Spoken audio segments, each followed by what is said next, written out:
All right, so I started to check for a flat tire here, and I figured I show an easy way to find a leak, like everybody does with soap. But instead of using a spray bottle that you have to, find a spray bottle around the house, you get a bottle of water, open a little hole in the top with a knife or anything, a very small hole, put a little bit of soap, like up to here, fill it up with water, and shake it, right? Now, if you do it facing up, what'll come out will be the actual foam instead of liquid. So it does it just like a sprayer would. And the first place that I would check always is look around the perimeter here, especially on four-wheelers. On a car, not so much. On a car, I always first check around here. But this is a four-wheeler here. And check also the Schrader valve. You can shoot right where the Schrader valve is at and on the perimeter to see if you see any leak at all, any bubbling.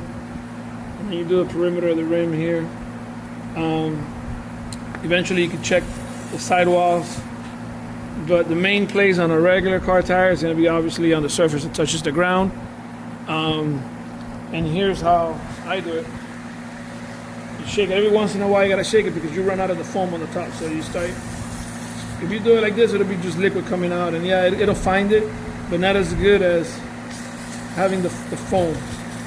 So once you run out, you see that you squeeze it all out, and water starts to, or liquid soap comes out. You shake it again to fill it up, and you don't have to use a spray bottle. And you start moving it till you see somewhere you're going to see that air bubbles coming out. Oh, actually, yeah, here, right now. You can kind of tell right there where it's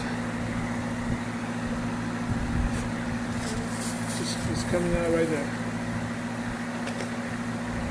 See, I put too much now, but when it's just a little bit, when you can see it good, you see? When you just barely put anything, you see it?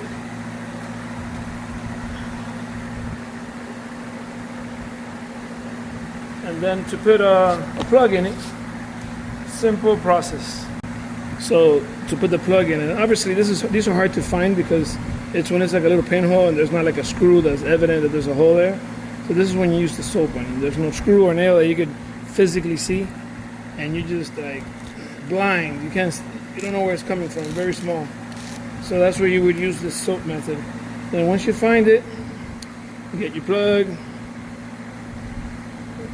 Put it in the plug insertion tool here. Have it ready. Then you come with the reamer, find the hole, which is right there. But let me put some more soap just to make sure. And here.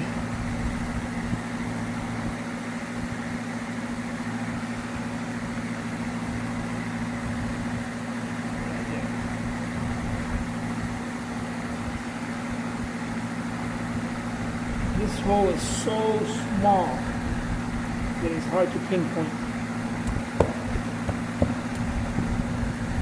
And then you're going to make the hole a little bit bigger so that the actual plug can fit. That's why you got to use the reamer there.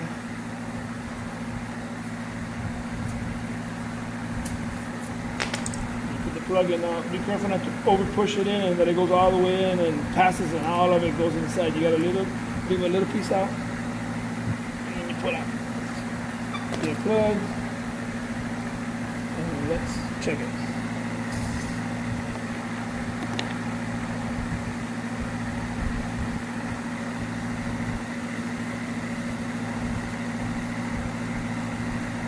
And what happened, what I expected to happen, because I noticed that little hole was not a regular hole, it was more like a little crack, and it cracked a little bit bigger. Which means that either I got to put a patch from the inside or try to put a plug right next to that plug. Sounds crazy, but on a four-wheeler you can get away with it. You should definitely not do it in a car. But on a four-wheeler, at your own risk, put two plugs.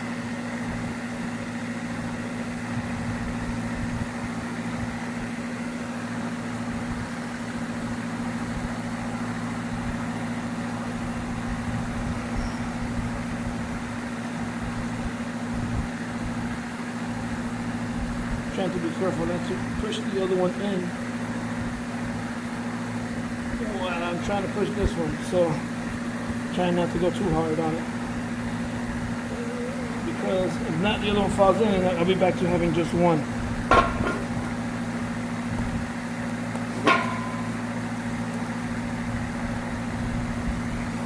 Let's see how this worked out. But it's actually cracking the tire. The tires are old.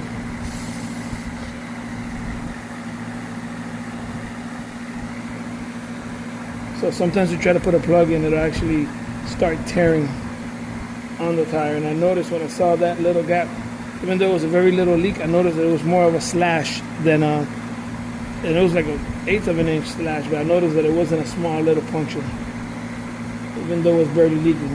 Another reason these barely leak also on ATVs and these low pressure tires is because exactly that, they don't have a lot of air pressure. So even though on a car that type of little laceration would have created a more evident and bigger leak, not on something that's only holding 10 pounds,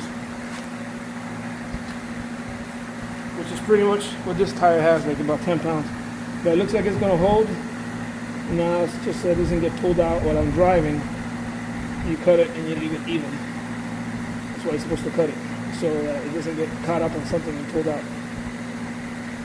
Remember, it's not ever going to go in this pressure pushing outward. Now, if that were to fail, start leaking, then I have to put a patch from the inside, which that'll solve the problem. And anything worse than that, then the tire just has to be replaced. Because after the patch, there's nothing else. So, let's check it one more time.